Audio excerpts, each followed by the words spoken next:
Imagine having eyes that can see through clouds, darkness, and even bad weather. Sounds like a superpower, right?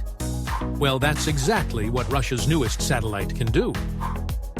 On a recent launch day, a powerful Soyuz rocket blasted off, carrying the incredible Kondor FKA-2 satellite into orbit. This isn't your average satellite. It's a high-tech marvel designed to keep a watchful eye on our planet. Using cutting-edge radar technology, Kondor FKA-2 can capture amazingly detailed images of Earth's surface, rain or shine, day or night.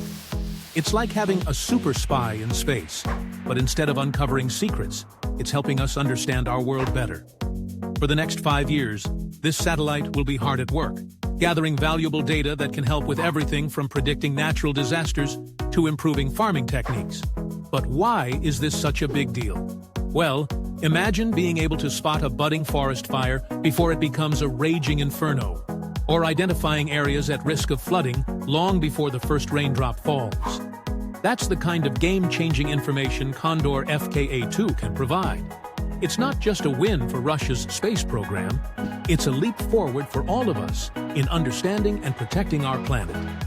So next time you look up at the night sky, remember, there's a high-tech guardian up there, keeping watch over Earth, one radar scan at a time.